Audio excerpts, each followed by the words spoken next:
You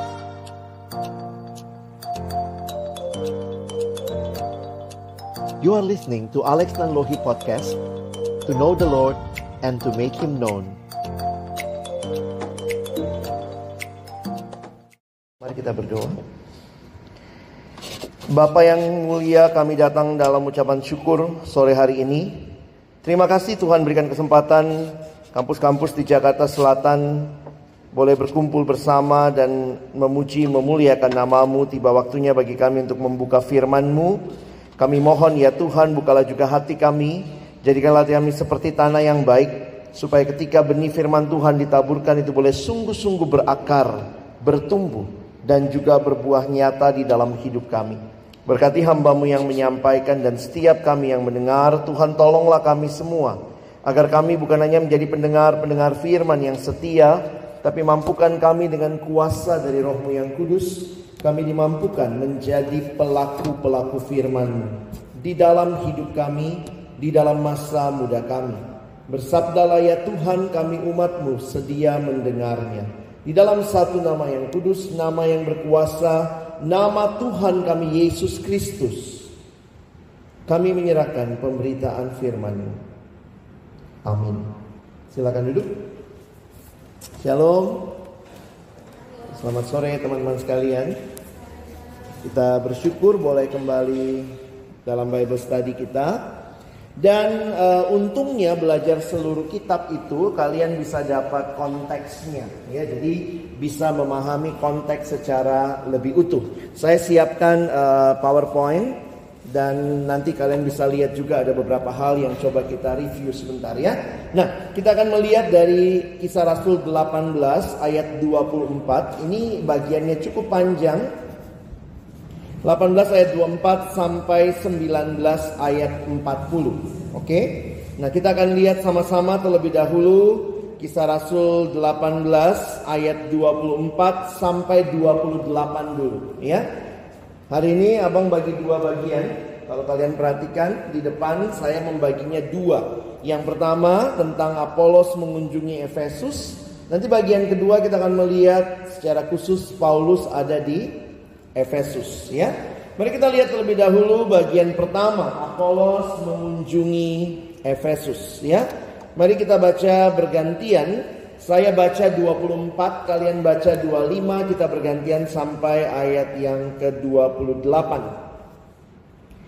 Apolos di Efesus. Sementara itu datanglah ke Efesus seorang Yahudi bernama Apolos yang berasal dari Alexandria. Ia seorang yang fasih berbicara dan sangat mahir dalam soal-soal kitab suci.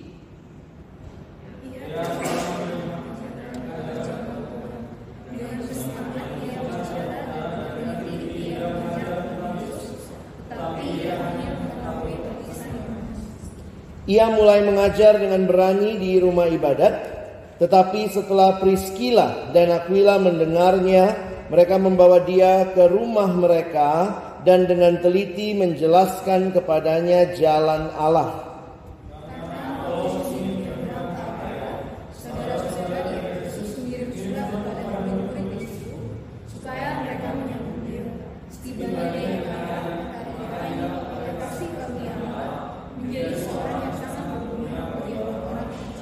Sebab dengan tak jemu-jemunya ia membantah orang-orang Yahudi di muka umum dan membuktikan dari kitab suci bahwa Yesus adalah Mesias. Nah, teman-teman yang dikasihi Tuhan, ini menolong kita menghayati betapa luar biasanya Tuhan memelihara umatnya ya. Kalau kalian perhatikan di sepanjang zaman Tuhan bangkitkan orang-orang yang akan menolong umatnya boleh hidup di dalam kebenaran. Salah satu yang muncul di sini adalah kita ketemu dengan seorang bernama Apolos. Dia ditulis di bagian ini, dia berasal dari Alexandria. Ada yang tahu Alexandria di mana? Di Mesir, ya. Alexandria di Mesir. Nanti saya tunjukkan petanya ya. Jadi Alexandria di Mesir. Lalu kemudian ada 3 hal yang saya mau angkat secara cepat tentang Apolos. Yang pertama, lihat kalimat yang disampaikan dalam kitab suci. Biasanya karena ini kitab suci kita dituliskan, maka kalian mesti perhatikan apa yang dituliskan di sini. Apolos adalah orang Yahudi, berasal dari Alexandria. Ternyata memang ditemukan Alexandria di Mesir. Pada waktu itu Alexandria menjadi salah satu pusat komunitas Yahudi di luar Palestina. Makanya banyak orang-orang Yahudi ada di sana. Dan dia terdidik, dia mengerti kitab suci, berarti dia tahu perjanjian lama.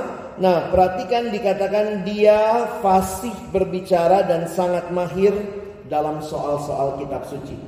Jadi ini hal yang pertama yang kita bisa lihat betapa seriusnya Apolos dengan kebenaran firman Tuhan. Lalu yang kedua dituliskan dia telah menerima pengajaran dalam jalan Tuhan. Apa sih maksudnya pengajaran dalam jalan Tuhan? Kalau kalian perhatikan, pada waktu itu kekristenan disebut jalan Tuhan atau jalan Allah atau juga disebut jalan lurus. Ya. Nah, sehingga itu istilah-istilah yang kalau kalian lihat di dalam kitab Kisah Rasul muncul. Jadi menarik nih, Apolos ini ngerti perjanjian lama karena dia latar belakangnya Yahudi, tapi dia juga kenal siapa Yesus. Nampaknya ajaran Yesus itu begitu luar biasa sampai banyak orang bahkan di luar Palestina ikut ajarannya. Tapi nampaknya hal ketiga yang perlu kita tahu, kalian perhatikan sebentar, dikatakan Apolos masih taunya baptisan Yohanes. Jadi para penafsir mengatakan kemungkinan besar kalau kita lihat dia hanya tahu sampai baptisan Yohanes, dia suka dengan pengajarannya Yesus, dia tahu pengajarannya Yesus, tapi mungkin dia tidak tahu bahwa Yesus sudah mati dan bangkit. Makanya dia hanya tahu ajaran Yesus dan baptisan Yohanes. Mungkin kalian jadi bingung, kok bisa begitu? Jangan lupa waktu itu kan belum ada internet. Apa yang terjadi di Palestina belum tentu langsung sampai ke Alexandria. Apalagi waktu ini Apolos di mana? Ada di mana? Di Efesus. Ada yang pernah tahu sejauh mana Efesus? Jauh lah ya dari Alexandria dan dari Palestina, ya. Kalau kalian mau tahu lebih jauh, kita model anak kekinian ya, silahkan scan barcode ini, ya. Kalian akan menemukan, saya kasih beberapa catatan, keluarin HP-mu, arahkan ke sana, langsung keluar linknya. Kalian bisa download PDF-nya kalau mau tahu lebih jauh apa yang 3 hal yang saya katakan tadi tentang Apolos, ya. Nah, Apolos adalah seorang yang dipakai Tuhan di dalam generasi itu, ya. Jangan saya yang difoto ya.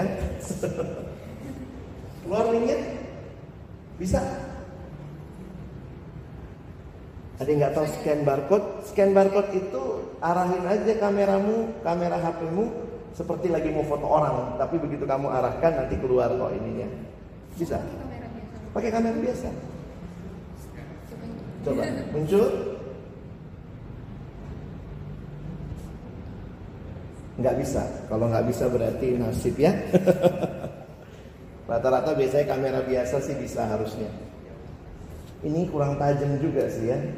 Jadi nanti kalian lihat aja, saya tuh ada artikel tentang Apolos. Ada yang bisa download? Bisa? Udah bisa ya? Oke. Yang belakang bisa, padahal lebih jauh gitu. Oke, jadi itu tentang Apolos. Nah, kita lihat sebentar petanya, karena kita akan bicara tentang kota Efesus. Teman-teman, kalau bicara tentang Efesus, perhatikan, jangan pikir Efesus itu kota kecil. Enggak ya. Itu kota besar pada masa itu. Jadi nanti kita akan lihat sama-sama. Sekarang saya kasih waktu buat teman-teman. Silakan kalian membaca. Saya minta kalian membaca Kisah Rasul 19 ayat 1 sampai ayat 40. Tolong baca dalam hati dulu ya. Kisah Rasul 19 ayat 1 sampai ayat 40. Silakan.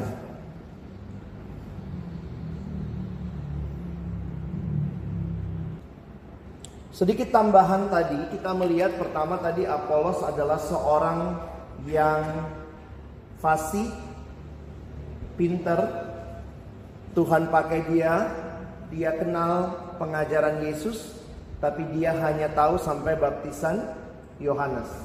Bersyukur ada sepasang suami istri, Priscilla dan Aquila, yang menolong akhirnya bisa membimbing Apolos. Jadi saya melihat di dalam pelayanan kita juga butuh orang-orang yang bisa Tuhan pakai membimbing kita, begitu ya. Tuhan pakai Priscilla dan Aquila membimbing Apolos. Saya pikir buat Apolos juga butuh kerendahan hati, mau dibimbing oleh orang-orang yang mungkin kalau kita perhatikan Priscilla dan Aquila awam ya. Apolos malah mungkin full time, begitu ya. Dalam konteks ini Apolos memberitakan Injil, Priscilla dan Aquila kemungkinan mereka juga punya pekerjaan yang lain. Tetapi kita melihat bagaimana kerendahan hati Apolos, dan akhirnya kalau kita perhatikan Apolos dipakai Tuhan luar biasa. Sehingga waktu dia mau menuju kemana tuh? Akhaya ya, dikasih surat rekomendasi dari Efesus. Nah ini mungkin kita perlu pahami sedikit. Kalau kalian mau pelajari tentang Kisah Rasul, sebenarnya saya lupa ya, saya bawain di mana, mungkin juga di Selatan 2 kali pengantar Kisah Rasul waktu itu. Kita udah berapa lama ya bahas Kisah Rasul? Setahun ada ya.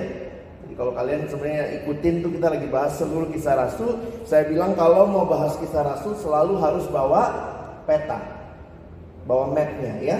Nah hari ini kita mau lihat sebentar, saya kasih sedikit gambaran dulu buat teman-teman, khususnya kalau kamu mungkin tahu-tahu masuk di PMKJ udah Kisah Rasul berapa begitu ya. Di mana Efesus? Efesus adalah kota penting di Asia Kecil Barat. Pada waktu itu Asia bukan nama benua saja. Asia adalah nama provinsi di wilayah kerajaan Romawi. Masih ingat? Pada waktu itu kerajaan Romawi menguasai sepertiga dunia.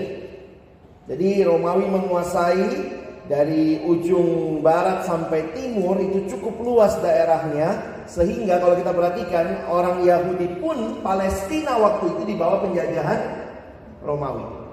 Nah situasi itu membuat kalau kita lihat Yesus dari lahir dijajah Romawi, matinya pun dia masih dijajah oleh orang Romawi. Jadi Romawi memerintah cukup lama. Nah Efesus ini salah satu kota penting di Asia Kecil Barat. Sekarang itu Turki. Kota pelabuhan. Bayangkan kalau kota pelabuhan itu pasti banyak pertukaran budaya. Jadi kalau kalian membayangkan seperti apa kira-kira Efesus, mungkin kayak metropolitan Jakarta sekarang. Jadi jangan bayangkan lah paling kota zaman itu Efesus berapa sih penduduknya gitu ya, paling 2-3 orang, nggak gitu ya. Ini salah satu kota penting luar biasa. Dia dihubungkan ini 3-4 mil dari Laut Ege atau Laut Hitam, Aegean Sea. Lalu kota ini dihubungkan dengan kota-kota perdagangan yang penting dengan jalan raya. Kota keempat terbesar pada masa pemerintahan Romawi selain kota Roma. Saya dapat kesempatan beberapa tahun yang lalu mengunjungi Turki dan masih lihat keruntuhan Efesus itu mah kota luar biasa indah pasti zamannya. Sekarang aja reruntuhannya aja dipakai foto-foto gitu ya. Nah, nanti teman-teman bisa lihat ya. Gubernur Romawi untuk Asia, jadi gubernur Romawi untuk Asia tinggalnya di Efesus. Berpenduduk ini, nah kalian bisa bayangkan tuh 200.000 sampai 500.000. Ini kota besar. Kalau metropolitan ya mungkin kalau kita perhatikan tidak sampai seperti kota besar sekarang, tapi ini banyak teman-teman ya. Dan banyak orang Yahudi tinggal di sana. Sehingga bisa bayangkan kota perdagangan, kota yang sangat strategis. Perhatikan Paulus memilih tinggal di sana 2 tahun. Coba lihat pasal 19 ayat 10. Apa kalimatnya? Kita baca pasal 19 ayat 10. 1, 2, iya. Hal ini dilakukannya 2 tahun lamanya, sehingga semua penduduk Asia mendengar. Kok bisa Paulus stay di Asia hanya di kota Efesus, tapi 2 tahun dia pelayanan, seluruh Asia dengar firman. Nah, ini yang Paulus lakukan dengan ada di ruang kuliah Tiranus. Teman-teman, bagaimana logikanya? Pada waktu itu ingat, ini daerah pelabuhan. Kalau ada yang mau berdagang, semua orang dari pedalaman berdagang harus pergi ke pelabuhan, ke Efesus. Nah, pada masa itu jadwal kapal belum kayak sekarang. Tidak ada pasti besok kapalnya masuk jam segini, nggak ada. Jadi orang bisa tertahan di situ.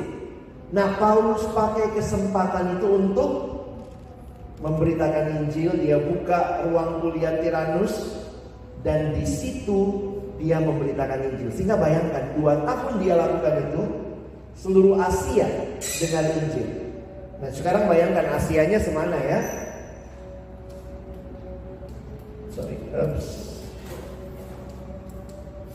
Oke. Aduh, kalian terlalu jauh ya.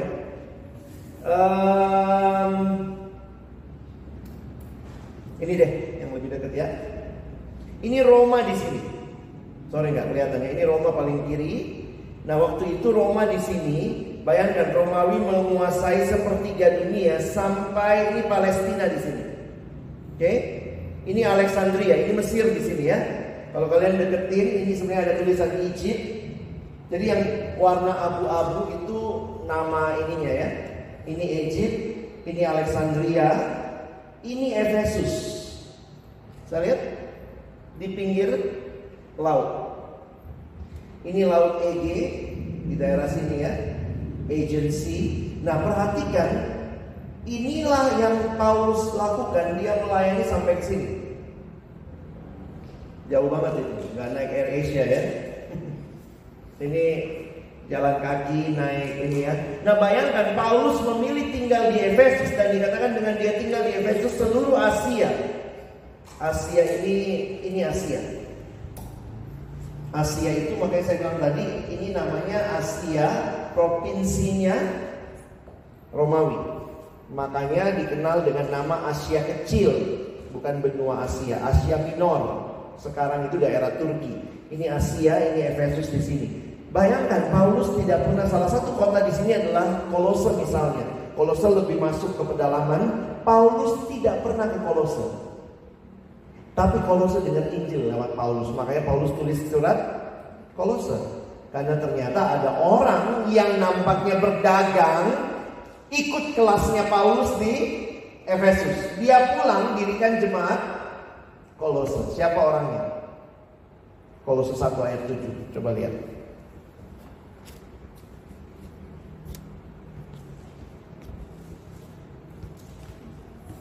Silakan baca Kolose 1 ayat 7. 1, 2, iya.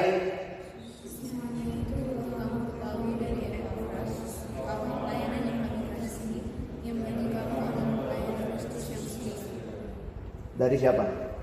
Epafras. Paulus belum pernah ke Kolose, tapi melalui Epafras jemaat Kolose didirikan dan punya ikatan batin sama Paulus. Karena Paulus tinggal 2 tahun. Sampai ada penulis buku yang bilang begini ya, kira-kira kalau Paulus sekarang ini melayani, dia akan milih melayani di mana? Untuk bicara dampak. Karena yang saya baca adalah buku sejarah pelayanan mahasiswa.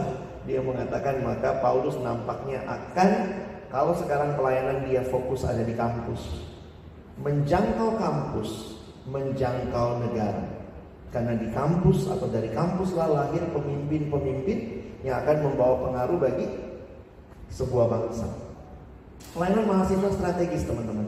Kalau kalian jadi pengurus, jadi pemimpin kelompok kecil, kerjakan dengan sungguh-sungguh. Ini bukan pekerjaan sambilan. Kalau saya menghayati Paulus serius mengerjakan bagian dia.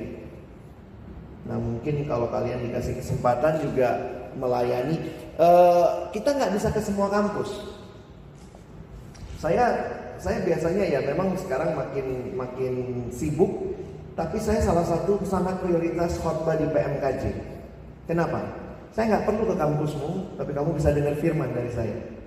Di mana itu? Di PMKJ. Kalau saya datang ke kampusmu, cuma satu kampus yang dengar. Tapi kalau saya ke PMKJ paling tidak 2-3 kampus. Nanti kan kita kenalan. Hari ini kampus yang datang ini gitu ya. Saya senang tuh. Jadi memang kalau pelayanan pada akhirnya juga kita harus mikir juga, milih yang strategis gitu ya. Strategis dalam arti bukannya berarti kampusmu nggak strategis, tapi saya mengatakan kalau waktu terbatas, Paulus memilih stay di Efesus. Dan ternyata dengan Efesus dijangkau, Paulus setia di situ, mengajar di situ, seluruh Asia mendengar Injil. Nah, kalau kalian perhatikan, inilah sebenarnya peta pada waktu itu yang dikenal. Makanya ada yang bilang sebenarnya kalau perhatikan seluruh kitab Kisah Rasul intinya ada di mana? Kisah Rasul 1 ayat 8. Coba lihat ayatnya. Kisah Rasul 1 ayat 8. Apa kalimatnya? Kita baca sama-sama ya. 1-2 ya. Tetapi kamu akan menerima kuasa kalau Roh Kudus turun atas kamu, dan kamu akan menjadi saksiku mulai dari Yerusalem, Yudea, Samaria, sampai ke ujung bumi. Perhatikan, dari Yerusalem itu nama kota, Yudea itu nama provinsi yang lebih luas, daerah, wilayah. Yerusalem, Yudea, Samaria sedikit ada di sini, sampai ke ujung bumi. Ujung bumi yang dimengerti pada waktu itu sesuai dengan peta yang ada adalah Roma. Makanya perhatikan, Kisah Rasul 2 terjadi di mana? Coba lihat. Ini mesti lihat cepat ya. Kisah Rasul 2 ayat 4 atau ayat 5. Kejadiannya di mana tuh? Di Yerusalem. Kisah Rasul 28. Apa judulnya?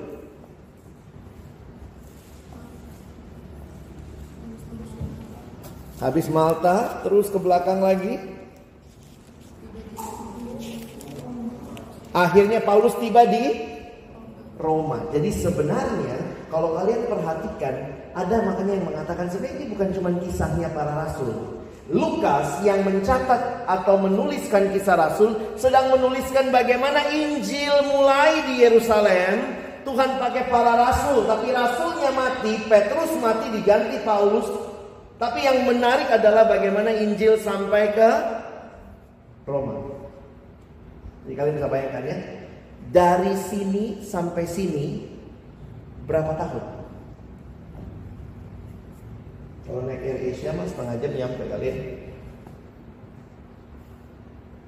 Kisah Rasul 1, Yesus bangkit naik ke surga. Itu tahun berapa kira-kira? Ayo, Yesus bangkit tahun berapa?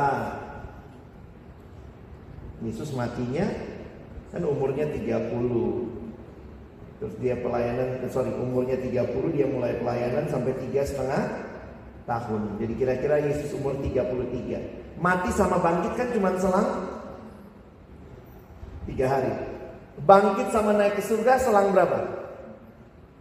40 hari. Makanya Kisah Rasul 1, Yesus naik ke surga kira-kira tahun 33 Masehi. Akhir Kisah Rasul, waktu Injil sampai di Roma, Kisah Rasul 28 itu tahun berapa? Kira-kira tahun berapa? Nggak ketemu kamu di situ juga, nggak ketemu. Kamu cari di Alkitab nggak ada. Kira-kira kapan? Ada yang mengatakan kemungkinan Injil tiba di Roma itu di akhir Kisah Rasul sekitar tahun 58-an. Bisa jadi 58. Ada yang coba hitungnya seperti itu. Tergantung buku apa yang kamu pakai ya. Jadi anggaplah misalnya ya, Injil sampai di Roma tahun Injil sampai di Roma tahun 60-an. Jadi dari Yesus pasal 1 naik ke surga sampai akhir Kisah Rasul berapa tahun itu? 20, 26, 27. Jadi saya lagi perhatikan begini. Lukas mencatat sejarah selama lebih dari 20 tahun. Teliti banget dia ya. Memang tidak semua dia catat. Kalau dia catat semua mau setebal apa Kisah Rasul? Kalau dia catat per hari itu mah diary ya. Lukas catatnya, nah ini cara membaca Kisah Rasul ya. Kalau kalian baca Kisah Rasul, perhatikan kenapa ada yang lebih panjang ceritanya. Kalau lebih panjang ceritanya kira-kira apa kesannya? Dari 30 tahun, kenapa peristiwa ini agak panjang diceritakan? Kenapa yang satu lebih singkat, yang satu lebih panjang? Yang singkat biasanya kurang penting. Yang panjang itu biasanya penting. Makanya kalian mesti paham itu ya. Di beberapa kota itu ceritanya biasa aja, tapi di kota tertentu agak panjang. Termasuk Efesus ini agak panjang. Ya, sama lah kayak nonton sinetron kan, tiba-tiba lahir, kayak gitu, nangis gitu, nggak lama 15 tahun kemudian. Berarti penting gak 15 tahun itu? Enggak. Bayangkan kalau kamu disuruh mencatat 30 tahun sejarah, kamu mesti pilih ceritanya. Yang kamu pilih adalah cerita-cerita yang penting. Nah, salah satu cerita yang penting kalau kalian baca tadi adalah tentang kenapa orang di Efesus dibaptis Roh Kudus. Beberapa gereja menggunakan ayat ini untuk membenarkan baptisan Roh Kudus. Maksudnya begini, ada gereja yang punya pengajaran orang dibaptis dulu air, habis dibaptis air, nanti dia harus dibaptis Roh Kudus. Jadi akhirnya ada 2 kali baptisan, satu baptis air, satu baptis roh. Beberapa gereja itu punya pengajaran seperti itu, sehingga biasa ada juga kebaktian, ayo datang nih hari ini ada baptisan roh. Beberapa mereka mengkaitkan ayatnya dengan Kisah Rasul 19. Nah ini sedikit pemahaman buat kalian yang tertarik dengan hal-hal seperti ini. Ingat, kalau ada yang ditulis di Kisah Rasul itu bisa jadi adalah hal-hal yang sangat penting. Masih ingat ceritanya tadi? Dari Yerusalem, Yudea, Samaria sampai ujung bumi. Kalian perhatikan nggak ayatnya bilang apa? Coba lihat Kisah Rasul 1 ayat 8. Perhatikan ayatnya. Apa yang akan terjadi mulai dari Yerusalem, Yudea, Samaria? Apanya yang akan terjadi? Jangan cuma daerah yang dihafal. Menerima kuasa kalau Roh Kudus turun. Nah, ternyata perhatikan Kisah Rasul 2, lihat judulnya. Kisah Rasul 2 tadi di mana? Yerusalem. Apa yang terjadi di Yerusalem di Kisah Rasul 2? Roh Kudus turun. Sesudah itu lihat Kisah Rasul 8 di Samaria. Apa yang terjadi di situ? Ini kalau rajin PMKJ udah dilewatin ya. Kisah Rasul 8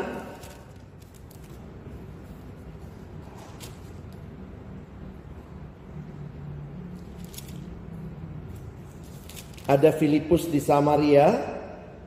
Lalu lihat ayat 16.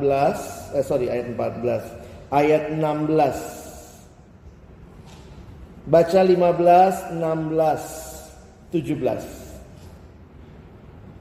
Kita lihat ya 15, 16, 17. 1, 2 ya. Setibanya di situ kedua rasul itu berdoa supaya orang-orang Samaria itu beroleh Roh Kudus. Sebab Roh Kudus belum turun di atas seorang pun di antara mereka, karena mereka hanya dibaptis dalam nama Tuhan Yesus. Kemudian keduanya menumpangkan tangan ke atas mereka, lalu mereka menerima. Kenapa ada peristiwa ini di Samaria? Nah, ini lagi ayat ini sering dipakai oleh gereja tertentu mengesahkan bahwa baptisan itu mesti 2 kali. Baptisan air, baptisan roh. Karena ada ayatnya. Tapi ingat, ini sangat-sangat khusus. Kenapa khusus? Karena Lukas mau mencatat bagaimana Roh Kudus turun di mana? Di Yerusalem, di Yudea tentu di daerah Yerusalem juga kan. Lalu Samaria. Nanti muncul lagi Roh Kudus turun. Kalian bisa lihat ceritanya di Kisah Rasul 10 di rumah Kornelius. itu turun juga. Bayangkan rumah Cornelius itu 30 tahun tapi disorot satu pasal. Berarti penting kan? Karena Cornelius mewakili bangsa-bangsa non Yahudi tapi percaya kepada Allah. Dan sekali lagi muncul Roh Kudus turun di Kisah Rasul 19. Jadi ada 4 kali Roh Kudus turun. Pertama Kisah 2, yang kedua Kisah 8, yang ketiga Kisah 10, yang keempat Kisah 19. Nah, pertanyaannya, kalau demikian apakah ini pola buat kita sekarang? Kita harus dibaptis 2 kali. Ini bukan pola. Saya menerima tafsiran ini bukan pola. Kenapa? Karena ini sedang mencatat peristiwa turunnya Roh Kudus. Turun Roh Kudus pertama di Yerusalem, itu kita sebut Pentakosta. Kisah 8 itu Pentakostanya orang Samaria. Kisah 10 itu Pentakostanya Cornelius. Lihat Cornelius di Kisah 10 ayat 1 dikatakan seorang bukan Yahudi tapi takut akan Allah. Jadi dia mewakili sebuah kelompok. Roh Kudus juga turun atas orang-orang non-Yahudi tapi percaya pada Allah. Dan nanti kalian lihat Kisah Rasul 19 itu Pentakostanya Efesus yang mewakili seluruh bangsa. Makanya ada yang menanyakan, kalau ini pola, kenapa tidak muncul di kitab lain? Nah, itu cara membaca Alkitab, cara menafsir ya. Kalau ini benar pola, kenapa nggak di Efesus? Ayo baptis roh, ayo. Tapi Paulus tidak ngomong lagi soal baptis roh. Petrus di suratnya nggak ngomong, Yohanes tidak ngomong. Kalau begitu, cerita di dalam Kisah Rasul itu khusus. Itu menceritakan Pentakostanya setiap daerah menggenapkan apa yang Yesus janjikan. Kamu akan terima kuasa. Kuasanya kapan diterima? Kalau Roh Kudus turun atas kamu. Kapan Roh Kudus turun? Nampaknya harus ada beberapa syarat. Syaratnya apa? Nampaknya sesuai dengan apa yang kita lihat. Ada tadi sebenarnya di Kisah Rasul 8. Coba lihat sebentar ya supaya kalian bisa paham ya. Ini kalau membaca begini mesti dikaitkan. Coba lihat Kisah Rasul 8. Teman-teman baca ayat yang ke-18. Ketika Simon melihat bahwa pemberian Roh Kudus terjadi oleh karena rasul-rasul itu menumpangkan tangan. Kenapa untuk konteks Samaria, kenapa tidak langsung turun Roh Kudusnya? Perhatikan sebentar Kisah Rasul 8 ayat yang ayat ke-14. Kisah Rasul 8 ayat 14. 1-2 ya. Ketika rasul-rasul di Yerusalem mendengar bahwa tanah Samaria telah menerima firman Allah, maka mereka mengutus. Kenapa mesti ngutus Petrus sama Yohanes ke situ? Ini orang kantor pusat. Harus ngecek. Datang dia dari Yerusalem, ngecek. Lalu kemudian sesudah mereka di situ, rasul tumpang tangan, baru Roh Kudus turun. Jadi nampaknya salah satu syarat sahnya Pentakosta itu adalah harus ada rasul. Kisah Rasul 2 semua rasul ngumpul. Kisah Rasul 8 tidak cukup hanya Filipus. Mungkin kalian bilang, oh kalau gitu itu Filipus. Pertanyaannya, ini Filipus rasul bukan? Bukan. Makanya kalau kalian PA dengan baik, ini namanya Filipus sang penginjil. Karena Filipus rasul tidak diceritakan lagi. Ini Philip the Evangelist. Karena Philip the Evangelist, dia bukan mewakili rasul, perlu datang orang kantor pusat cek benar. Dan waktu datang, Roh Kudus turun ketika rasul menumpangkan tangan. Di Kisah Rasul 10. Nah ini juga jadi menarik ya kalau kalian gali ya. Kisah Rasul 10, siapa yang hadir di rumah Cornelius sampai akhirnya Roh Kudus turun? Petrus. Jadi memang syaratnya ada rasul. Kisah Rasul 19, siapa yang hadir? Paulus. Karena Paulus juga termasuk dalam bilangan rasul. Jadi kalau kalian PA baik-baik, kalian bisa lihat ini bukan pola, tapi apa yang terjadi harus ada rasul yang mengesahkan. Karena itu kita juga makin menolak kalau sekarang harus ada 2 baptisan. Emangnya rasul yang datang? Emang pendetanya rasul? Terus pendetanya bilang, saya harus tumpang tangan. Kalau saya nggak tumpang tangan, nggak masuk Roh Kudus sama kau. Perhatikan lagi, PA baik-baik. Di Kisah Rasul 2 tidak ada penumpangan tangan, langsung mereka penuh Roh Kudus. Ingat? Di Kisah Rasul 8 memang ada penumpangan tangan, lalu mereka penuh Roh Kudus. Kisah Rasul 10 kagak ada penumpangan tangan. Cek di situ. Pas lagi ngomong itu tiba-tiba Roh Kudus turun. Dan di Kisah 19 ada atau tidak penumpangan tangan? Ada. Di Kisah 19 ada bahasa roh. Ada? Di Kisah 2 ada bahasa roh. Nah, ini makin meneguhkan ajaran yang bilang kamu harus dibaptis, pendetamu mesti tumpang tangan, Roh Kudus turun, kamu mesti bisa bahasa roh. Kalau itu mutlak, PA baik-baik. Kenapa di Kisah Rasul 10 ada kalimat itu ya, tapi tidak selamanya disertai dengan bahasa roh. Jadi kalian cek ya. Sehingga Kisah 2 ada, Kisah 2 juga kalau kalian pelajari lagi, kalau mau pelajari lebih jauh, itu bukan bahasa roh seperti yang kita lihat di gereja tertentu sekarang. Itu bukan bahasa roh. Karena bahasa roh yang sekarang itu lebih merujuk ke bahasa roh 1 Korintus 12. 1 Korintus 12 itu bahasanya bukan bahasa manusia, sehingga harus diterjemahkan. Kisah Rasul 2 itu bahasa yang jadi orang-orang kok mereka bisa berbicara dalam bahasa kita. Sehingga juga banyak yang berkata nampaknya para rasul mungkin cuma bicara satu bahasa, tapi orang itu mendengar dalam bahasa masing-masing. Nah, ini bukan beda sama bahasa roh yang tidak bisa dipelajari, karena itu memang bahasa bukan bahasa manusia. Jadi makanya hati-hati kalau kita mau belajar pengajaran tertentu. Saya harus katakan saya tidak terlalu setuju dengan ajaran baptis 2 kali. Termasuk baik ada juga bilang, oh kamu dibaptisnya waktu kecil, oh belum diselam, hanya dipercik, gak selamat. Oh enggak. Saya menolak baptisan air 2 kali, tidak usah dibaptis 2 kali. Baptisan itu sah karena dalam nama Bapa, Anak, Roh Kudus. Bukan masalah berapa banyak air yang bikin sah atau tidak. Yang kedua, saya juga menolak baptisan yang 2 kali. Sekali baptis air, sekali lagi baptis roh. Dengan upacara tertentu harus ada penumpangan tangan, mesti masuk, baru masuk Roh Kudusnya. Dan ini sudah kita tegaskan di MHB. MHB bab 1 jelas, terima Yesus sama dengan terima Roh Kudus. Itu bukan 2 peristiwa yang berbeda. Mungkin kalau kalian baca MHB merasanya biasa, tapi sebenarnya itu sudah mau menutup pintu untuk kita tidak mencari-cari baptisan roh. Terima Yesus sama dengan terima Roh Kudus. Dia kan Allah Tritunggal. Masa terima Yesus Roh Kudus ketinggalan di luar? Masuk.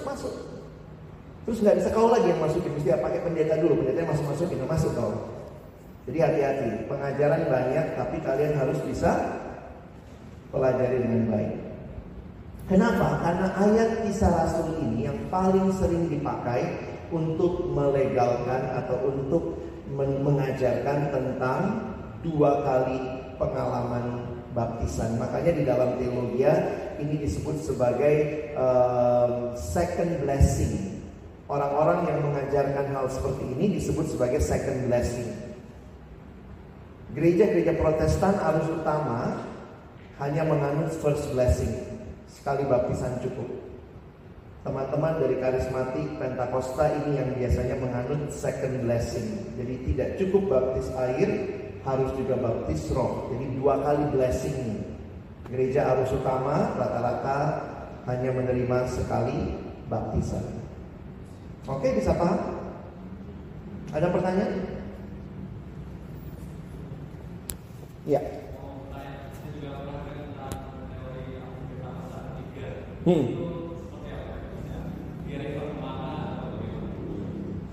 Beberapa gereja melakukan ibadah 10 hari menjelang Pentakosta, ikut seperti di Kisah Rasul juga, nunggu Roh Kudus turun katanya. Tapi saya nggak tahu Roh Kudus mana lagi yang mau disuruh turun, karena Roh Kudus sudah tercurah di Kisah Rasul pasal 2. Jadi saya juga jujur aja tidak terlalu mendalami apa yang dimaksud dengan api Pentakosta ketiga, begitu ya. Ada lagi yang mengkaitkan waktu Yesus bilang kamu akan dibaptis dengan api. Jadi ada yang bilang itu baptisan api dan segala macam. Saya pikir tidak ada dasar Alkitab yang terlalu kuat untuk mengiyakan ajaran itu. Memang biasa gitu ya, gereja-gereja kalau yang diajarin biasa-biasa aja nggak banyak yang ikut. Kalau aneh-aneh yang diajarin tambah banyak pengikutnya kan. Jadi itu akhirnya banyak gereja yang mulai macam-macam. Nah, saya harus katakan kalian harus bisa membedakan. Gereja itu 2 macam. Benar sama sesat. Ini dulu ya, jadi benar, ada yang benar berarti ada yang sesat. Taunya dari mana?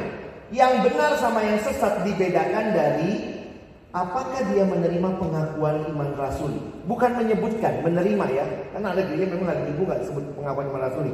Tapi jadi misalnya gini, tiba-tiba dia ngomong Yesus itu bukan Tuhan. Oh enggak, sementara kita yang mengakui iman rasuli, kita bilang Yesus adalah Tuhan. Makanya begitu kita lihat dia tidak mengakui pengakuan iman rasuli, Roh Kudus itu bukan Tuhan, Roh Kudus cuma kekuatan, kuasa, itu disebut sesat. Bahasa lainnya bidat. Bidat itu contohnya apa? Saksi Yehova. Itu nggak percaya Yesus Tuhan kan? Yesus manusia biasa tapi punya power ilahi. Itu cara dia mengerti. Roh Kudus itu cuma kuasa. Seperti kita nih punya tenaga. Nah tenaga kita Roh Kudus. Jadi Roh Kudus itu tidak berpribadi kalau menurut mereka. Kita menghayati Roh Kudus adalah pribadi Allah. Itu Allah sendiri. Nah ini membuat kita langsung lihat begitu dia ajarkan begitu Mormon, Yehova, Christian Science, Children of God, itu semua bidat. Ya. Yang benar dan yang sesat. Pembaginya adalah pengakuan iman rasul. Yang benar sendiri dibagi 2 lagi. Ada yang sehat, ada yang kurang sehat. Apa sih bedanya bang kurang sehat? Kurang sehat itu sebenarnya ketika dia menegaskan, menekankan ajaran tertentu berlebihan. Contoh, ada gereja-gereja yang sangat berlebihan menekankan persembahan. Wah, apa-apa kasih persembahan gitu ya. Jadi bukannya sesat, tapi tidak sehat. Cuma gereja seperti itu biasanya nuduh gereja lo yang gak sehat. Nah itu sukanya begitu ya, lo yang gak sehat, lo juga. Gereja mau kurang Roh Kudus daripada kau kebanyakan.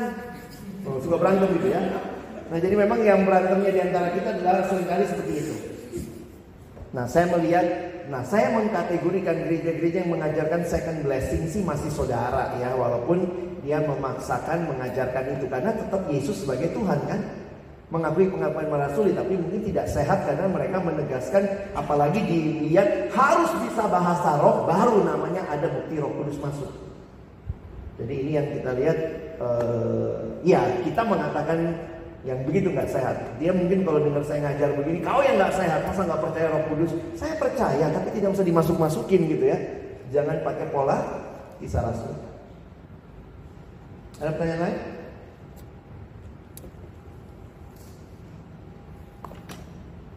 Tahu ya bidat ya? Apa bedanya bidat sama bodat? Bidat itu, bodat itu mirip manusia tapi bukan manusia. Bidat itu juga mirip ajaran yang benar tapi bukan ajaran yang benar. Kadang-kadang mereka datang kan pakai Alkitab. Yehova tuh malah pakai Alkitab kan. Tapi jangan lupa tidak semua bagian Alkitab dia terima. Jadi kita juga jangan karena dia pakai Alkitab pasti benar. Enggak lah. Usir kalau datang ke rumahmu usir. Gak ada pilihan lain. Mesti sopan dikit, gak usah sopan. Ajaran sesat kok. Kalau sopan-sopan kau yang disesatkan. Kenapa? Pintar sekali mereka ngomong. Jadi hati-hati ya. Mereka biasanya jalan berdua tuh hari Sabtu Minggu. Itu biasanya berdua. Yang banyak ngomong itu yang di training. Yang pemimpinnya di belakang yang diam. Nanti kalau anak buahnya mentok baru pemimpinnya turun. Itu cara dia training. Jadi jangan kau pikir pintar banget dia ngomong. Apalagi satunya yang diam ya. Lebih pintar lagi. Oke, bisa dipahami ya, karena saya lihat ini beberapa hal perlu diajarkan karena ini jadi masalah di banyak gereja. Ada satu kampus juga di Jakarta, dulu lah, saya nggak tahu sekarang mungkin sudah lebih sehat. Begitu, syarat pengurus harus bahasa roh. Nggak jadi pengurus kamu sebagian besar kalian, bisa bahasa roh kalian gitu. Saya juga dulu digituin ya, teman saya mau ngomong, Lex, lu bisa bahasa roh? Nggak bisa. Nanti di surga lu mau pakai bahasa apa? Hah? Di surga orang pakai bahasa roh loh. Tuh, takut saya, iya juga ya gitu ya. Waktu zaman SMA tuh. Terus dia bilang, kau dulu dibaptis waktu kapan? Waktu kecil. Di apa? Dipercik. Ih, kepalamu aja masuk surga.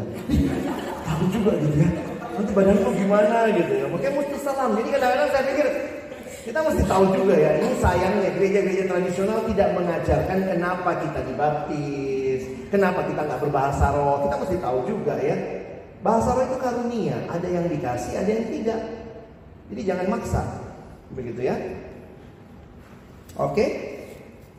Ada pertanyaan? Cukup? Nah, ini pelayanannya Paulus. Lihat ya, setiap kali Paulus mulai pelayanan, dia mulai di kota Antioquia. Karena itulah jemaat yang mengutus Paulus. Nah, coba lihat sebentar ya. Saya minta sedikit lagi waktumu, Kisah Rasul pasal 13. Kalian mesti bisa pahami, jadi ketika Kisah Rasul 13 terjadi, coba lihat, mulai dari pasal 12 bagian akhir, 24-25 ya. Sebenarnya mesti dibacanya, kalian lihat dulu lah judulnya, Kisah Rasul 11. Teman-teman lihat Kisah Rasul 11 ayat yang ke-19. Judulnya apa? Jadi di mana Paulus itu sama Barnabas? Di Antioquia. Perhatikan ya, ini Antioquia nih. Ada dua Antioquia pada waktu itu. Satu Antioquia di Syria, ini Syria. Satu Antioquia di Pisidia, ini Antioquia juga. Benar, lihat ya. Ada dua Antioquia, satu di Pisidia, satu di Syria. Nah, Paulus setiap kali berangkat selalu berangkatnya dari Antioquia Syria. Nah, coba lihat. Lihat judulnya aja ya. Kalian coba lihat pasal 12. Pasal 12, pasal 13 lah pas pengutusannya. Nah, coba lihat dari situ Paulus kemana? Ada judul di situ. Paulus Barnabas, kemana mereka berdua? Pergi ke Siprus, ada kan? Pasal 12, lihat judulnya. Biar cepat lihat judulnya. Kita nggak mungkin lihat detail. Dari Siprus kemana? Ke Antioquia di Pisidia. Teman-teman bisa lihat itu ya. Nih, Siprus, ini ke Siprus, ke Salamis sampai Pafos, lalu dari situ dia naik ke sini, dia ke Antioquia di Pisidia. Dari situ kemana lagi? Ke Iconium, Listra, dan Derbe. Sesudah itu ayat 21 pasal 14 kembali ke Antioquia.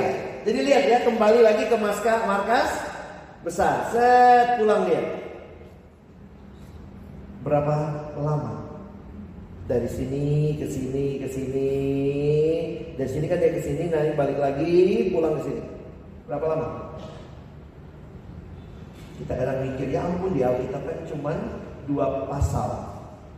Itu 2 pasal pun 2 halaman, 1, 2 selesai ya. Tapi itu hampir 2 tahun. Karena Paulus kan gak lagi kunjungan jalan-jalan ya. Di sini dia melayani semua. Hampir 2 tahun baru balik lagi. Sampai di Antioquia ngapain? Coba lihat pasal yang ke-14 ayat yang ke-27. Setibanya di situ mereka memanggil jemaat berkumpul, lalu mereka menceritakan segala sesuatu yang Allah lakukan dengan perantaran mereka, dan bahwa Ia telah membuka pintu bagi bangsa-bangsa lain kepada iman. Dan di situ mereka tinggal bersama-sama dengan murid. Di situ mereka lama tinggal bersama dengan murid-murid itu. LPJ ya, laporan per tahun. jawaban. Gimana tuh ceritanya? Saya kebayang tuh cerita 2 tahun. Dengar ya, dia cerita. Kami dari sini ya. Hebat sekali. Pelayanan kedua, mulainya balik lagi di Antioquia. Itu mulai pasal 16. Masih coba lihat sebentar ya. Pasal 16. Paulus berselisih dulu sama Barnabas. Makanya Paulus punya tim sekarang ganti. Namanya Silas. Habis Silas, dia jemput Timotius di Listra. Lalu pasal 16 itu terus sampai nanti dari situ dia ke Makedonia, di Filipi. Jadi kalian lihat ya, ini Filipi di sini. Ini Makedonia. Lihat, Akhaya itu kotanya Athena, Korintus itu di Akhaya. Athena, Korintus ada di sini. Ini Asia. Jadi lihat ya, Paulus dia berangkat, dia dari Troas pasal 16, dia menyeberang ke Neapolis, lalu dia ke Filipi. Dari Filipi dia turun ke sini. Nanti terus Paulus pulang lagi ke Antioquia. Itu selesai di pasal yang kita sudah baca PA yang lalu, begitu ya. Nah, yang kita baca sekarang pasal 19 itu perjalanan misi yang ketiga. Perjalanan misi yang kedua itu dari tahun 49 sampai tahun 52, 3 tahunan. Nah, perjalanan misi yang paling lama adalah perjalanan misi ketiga. Itu di Kisah Rasul 19 nanti sampai Kisah Rasul 21. Waktu Paulus ditangkap di Yerusalem. Berapa lama perjalanan misi yang terakhir? 5 tahun. Kira-kira 5 tahun atau 5 tahun lebih. Karena dia tinggal di Korintus 2 tahun, di Efesus dia tinggal 3 tahun. Ada masalah waktu di situ karena bagian lain di Kisah Rasul yang lain Paulus bilang 3 tahun lamanya aku tiap hari. Sementara tadi kita bilang 2 tahun lamanya Paulus tinggal di Efesus. Jadi ada yang bilang ya bisa 2 bisa 3 ya, tergantung misalnya lihatnya seperti apa. Tapi intinya Paulus lama tuh mendon gitu ya. Apa yang menarik untuk kita perhatikan, kalau teman-teman melihat apa yang terjadi di kota-kota ini, di setiap kota Paulus melayani luar biasa.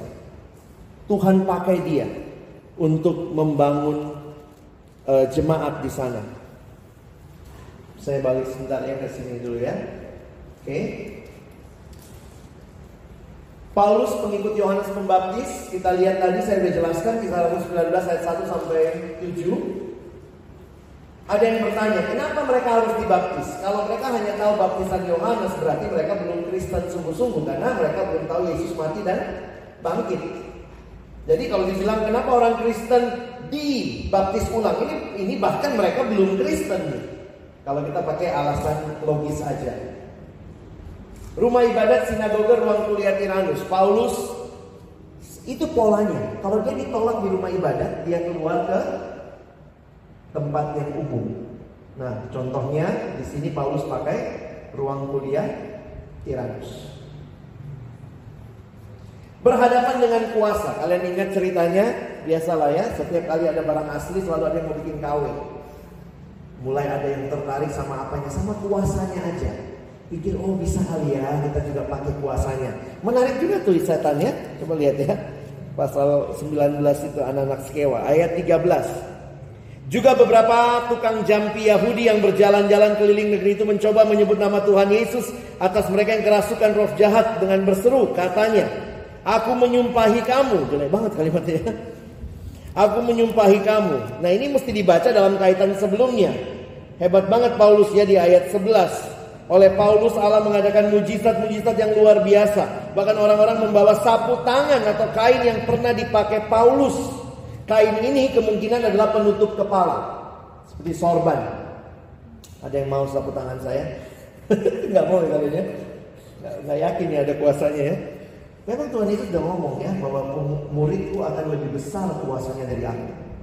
Sapu tangan loh bisa nyembuhin. Petrus lebih hebat lagi, bayangannya. Masih ingat di Kisah Rasul 5 tuh ya? Orang semua ngantri, kena bayangan Petrus sembuh gitu. Karena lewat kena bayangan saya gitu ya. Ini bagi saya menarik. Nah, karena itu selalu ada orang-orang yang senang dengan spektakulernya. Makanya perhatikan ayat 9, pasal 19 ayat 14. Mereka yang melakukan hal itu ialah 7 orang dari anak seorang imam kepala Yahudi yang bernama Skewa. Tetapi roh jahat itu menjawab, Yesus aku kenal. Bagus juga jawabannya. Yesus aku kenal dan Paulus aku ketahui. Tapi kamu, siapakah kamu? Setan tahu Yesus ya. Itu kalimat di dalam Yakobus. Kalau kamu kenal Yesus, kamu tahu Yesus, jangan bangga. Setan juga tahu. Cuman setan tidak beriman pada Yesus. Dia tahu tapi dia tidak percaya. Dia tidak mempercayakan dirinya kepada Yesus. Karena itu jangan cuma kalau kalian jadi pemimpin kelompok kecil di kampus ya, rindukan anak-anak ADD-mu, kelompok kecilmu adalah orang yang kenal Yesus dan cinta Dia, percaya sungguh-sungguh kepada Yesus ya. Yesus aku kenal, Paulus aku tahu, kamu siapa? Dan orang yang dirasuk roh jahat itu menerpa mereka dan menggagahi mereka semua dan mengalahkannya sehingga mereka lari dari rumah orang itu dengan telanjang dan luka-luka. Gimana juga bacanya, mau tawa tapi sedih juga peristiwanya ya. Tapi lihat responnya. Banyak di antara mereka yang jadi percaya datang dan mengaku di muka umum bahwa mereka pernah turut melakukan perbuatan-perbuatan seperti itu. Jadi pada ngaku, saya juga pakai begitu ya.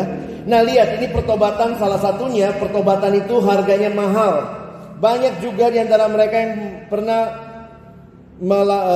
melakukan sihir, mengumpulkan kitab-kitabnya, lalu membakarnya di depan mata semua orang.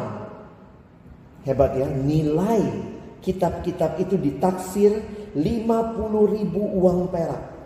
1 uang perak itu UMR. Harga kerja 1 hari itu 1 uang perak. Bayangkan 50.000 uang perak. Setan ini luar biasa ngeri ya. Dengan jalan ini makin tersiarlah firman Tuhan dan makin berkuasa. Sampai di sini teman-teman bisa bayangkan bagaimana orang-orang Efesus melihat Paulus dan timnya ya. Sedikit kalau kalian mau bayangkan kemegahan Efesus.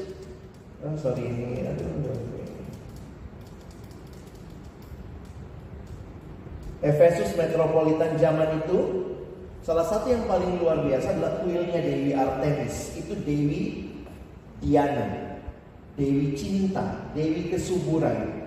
Nah memang apa yang mengerikan teman-teman? Ibadah mereka.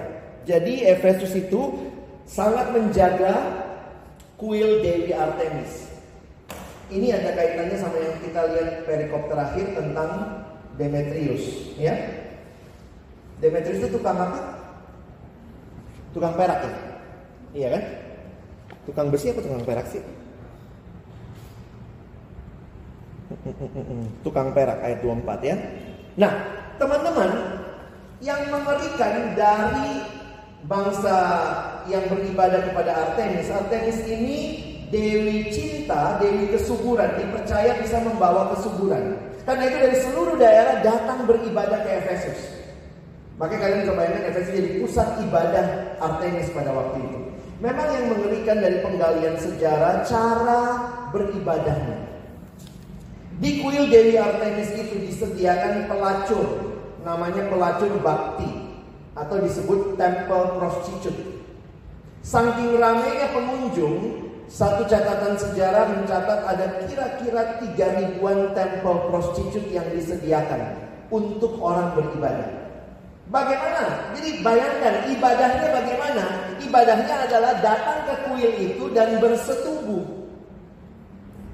Ini ngeri juga ya. Datang bersetubuh, dan itu hanya pria ya. Bersetubuh dengan para pelacur bakti. Jadi bayangkan, persetubuhan dianggap sebagai penyembahan. Ketika sudah klimaks prianya, maaf ya kalau sudah dewasa ya, spermanya harus dia tumpahkan di luar ke tanah. Itulah tanda kesuburan. Ini mungkin ngeri juga ya, tapi itu mereka hayati sebagai ibadah. Ini rajin ibadah kali waktu itu. Ngeri juga itu ya, membayangkan seperti itu. Jadi ibadah itu terjadi ketika sperma pria tertumpah di tanah, dan itu melambangkan akan ada kesuburan. Jadi di dalam kuil yang megah itu ada bilik-bilik untuk persetubuhan itu. Nah bayangkan, ketika ada orang-orang datang dari berbagai daerah ke sana, maka salah satu alasan ekonomi ini akhirnya mereka bikin souvenir ya. Souvenir kuil Dewi Artemis. Kuil Dewi Artemis itu luar biasa bagusnya. Ini kalau kalian lihat, itu lebarnya 46 meter, panjangnya 115 meter, tingginya 18 meter. Dan waktu dilihat 18 meter itu batu kualamnya satu loh, bukan nyambung-nyambung. Itu hebatnya, nggak tahu gimana pasangnya dengan teknologi zaman itu. Jadi pas kami ke sana adalah beberapa sisa-sisa kuilnya yang kelihatan begitu megah. Jadi bayangkan orang datang. Nah biar orang nggak kangen kali ya sama Dewi Artemis, maka para pengrajin perak bikin mainan miniatur rumah ibadahnya, bikin miniaturnya Dewi Artemis. Dan ketika Injil makin tersebar, makin banyak yang ikut Paulus, maka makin sedikit yang menyembah Dewi Artemis. Siapa yang bakal tutup usaha? Pengrajin perak. Makanya mereka bikin huru hara. Ini isu agama? No, ini isu ekonomi. Dari dulu ya. Saya begitu lihat ini, kok mirip kayak sekarang ya? Isunya ekonomi kok. Sertifikasi halal lah, apalah gitu ya. Isunya hanya ekonomi sebenarnya. Cuma biar agak seru pakai agama. Nah Demetrius itu lakukan itu. Dia kumpulin asosiasi pedagang perak, mungkin dia ketuanya. Lalu bikin huru hara.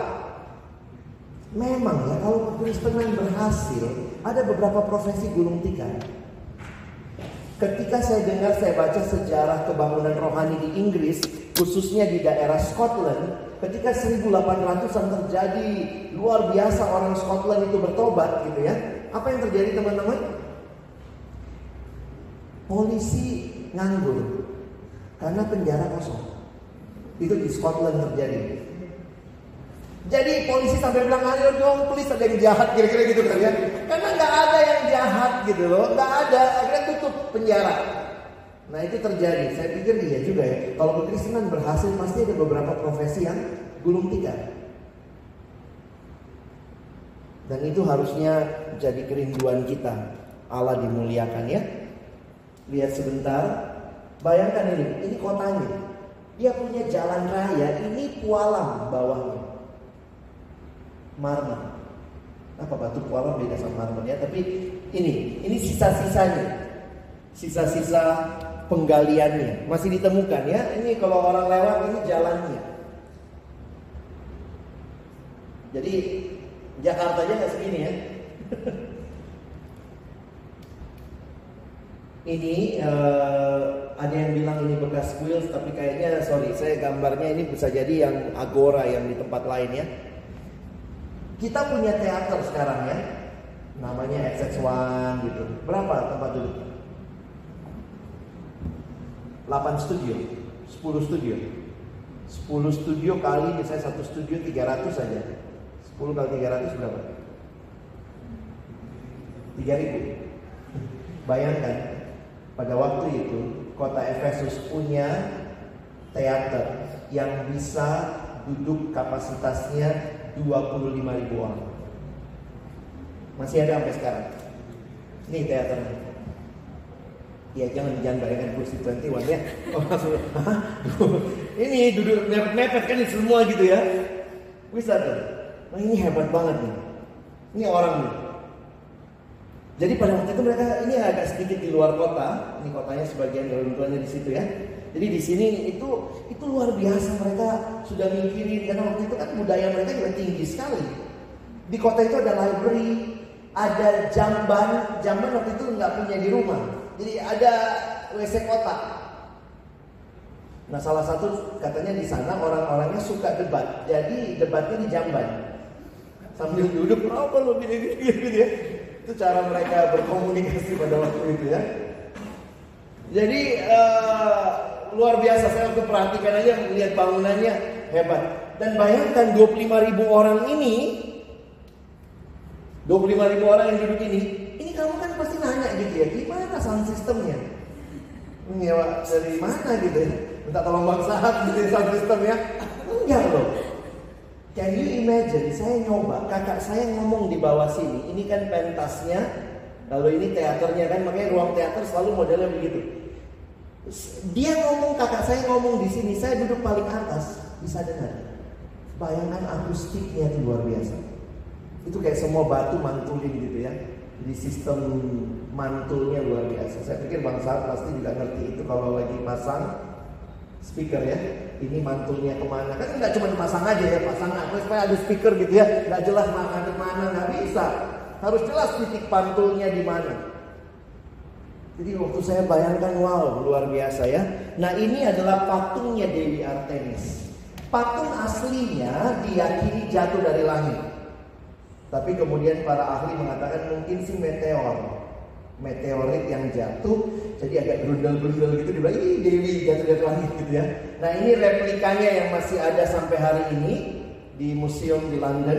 Kalian bisa lihat ini Dewi Artemis, gambaran seorang perempuan dengan buah dada yang banyak, melambangkan kesuburan.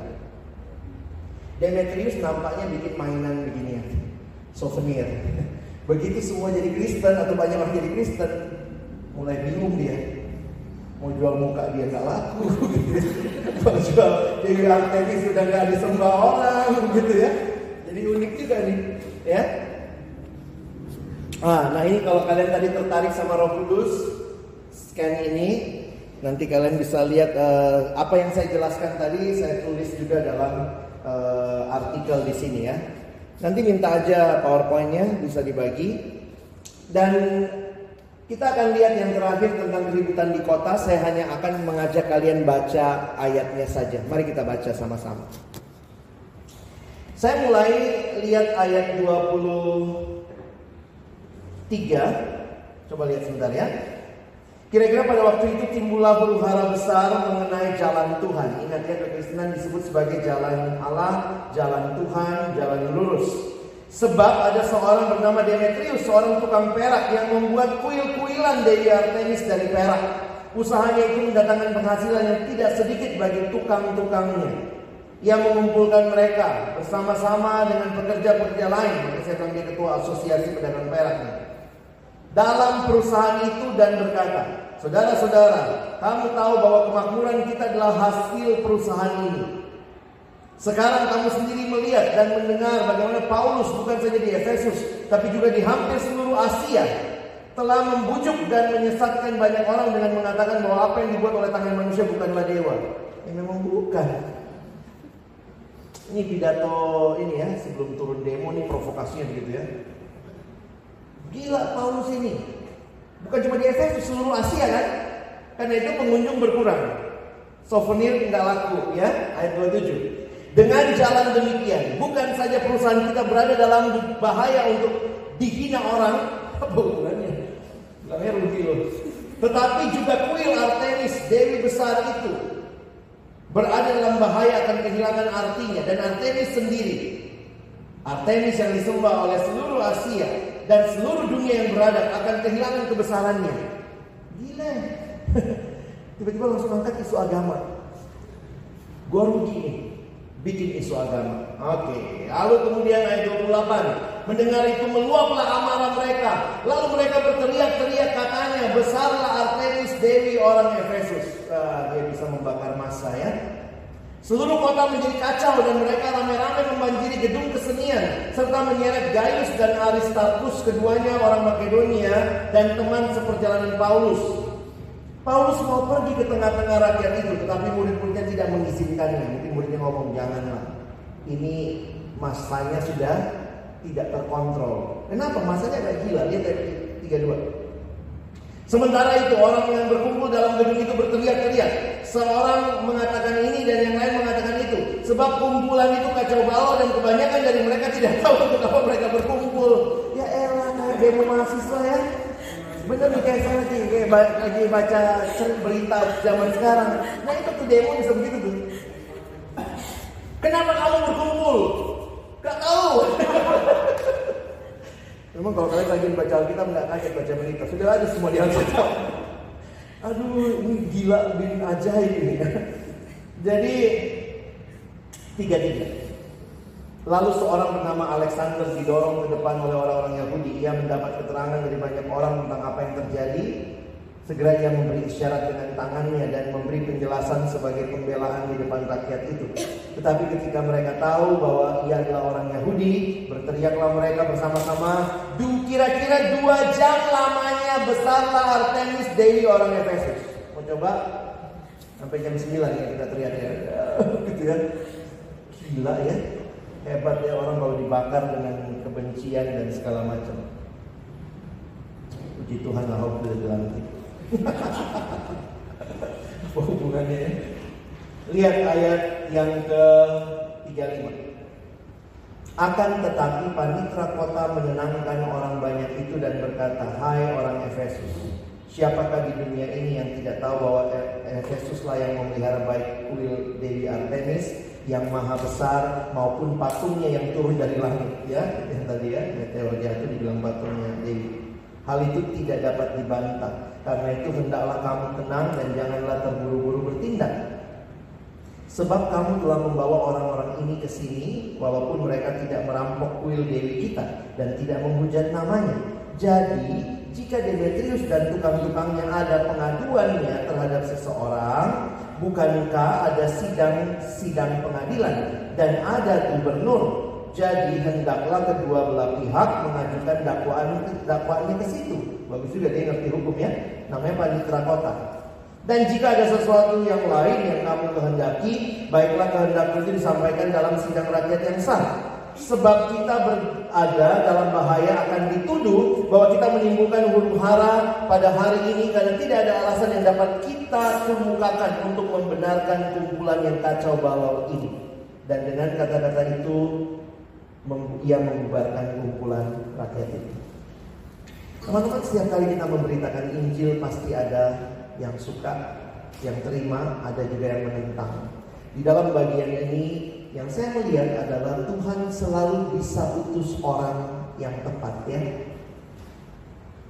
Kadang-kadang kalau kita pikir siapa sih yang diharapkan udah kacau balau begitu, tiba-tiba Tuhan utus panitra kota. Ketika peristiwa sebelumnya di Korintus, kalian ingat? Ada Galio. Jadi Tuhan bisa pakai orang yang tidak mengenal Allah membela umatnya, atau paling tidak berpikir rasional untuk melihat apakah benar atau tidak. Galio menguasai hukum, dia bicara, mereka ngerti, mereka tenang, mereka pulang.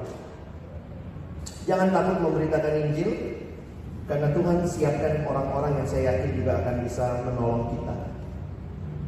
Dan di sini kita juga melihat cara Tuhan membela umatnya dengan berbagai cara. Tuhan juga bisa pakai hukum. Kalau kalian orang-orang yang punya akses dengan hukum, kalian bisa berjuang dalam bidang hukum.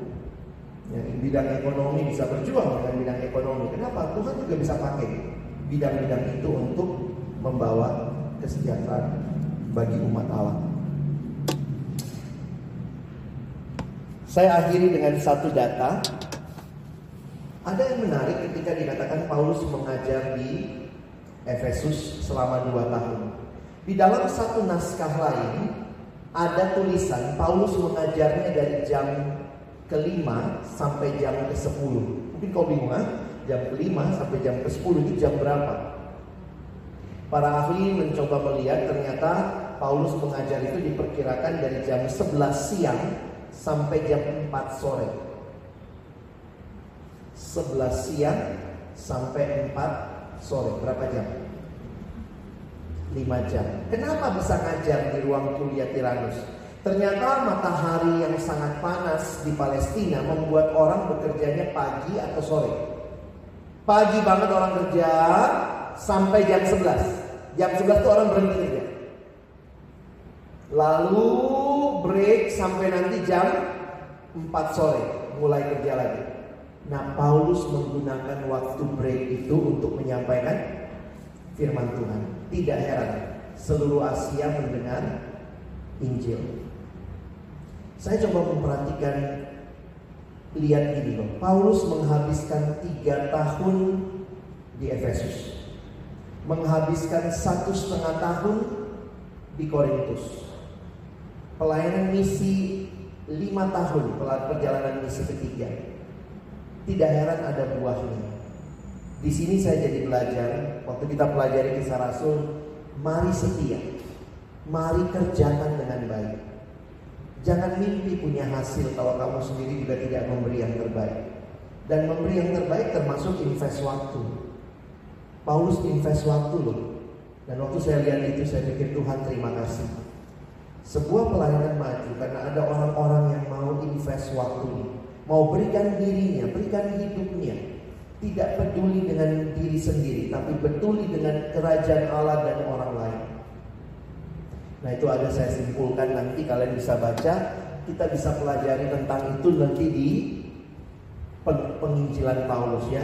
Saya tuliskan di bagian ini tentang urban evangelism, bahwa kalian bisa melihat bahwa Paulus melayani dengan hati, dengan waktu, dengan seluruh diri. Di beberapa kota Paulus membuat tenda karena dia disebut tent maker. Jadi dia tidak minta uang dari jemaat. Kalau baru perintisan mana ada uang jemaat kan? Jadi dia justru mengeluarkan uang untuk pelayanan. Nah, saya harap teman-teman pengurus PKK mari setia. Waktu kalian belajar Kisah Rasul, biarlah penginjilan di kampus, pemuridan, di pelayanan siswa, di pelayanan mahasiswa kita kerjakan dengan sungguh-sungguh. Mari kita berdoa. Bapak Surgawi, terima kasih banyak buat apa yang kami pelajari dari hamba-Mu Paulus, bagaimana Tuhan pakai dia di zamannya. Hari ini Tuhan memakai kami, roh yang sama berdiam di dalam hati setiap kami yang percaya. Tolong kami Tuhan mengerjakan misi-Mu di tengah-tengah kampus kami, di tengah-tengah sekolah yang kami layani. Disitulah kami menyadari Tuhan hadir dan Tuhan juga terus memberkati kami.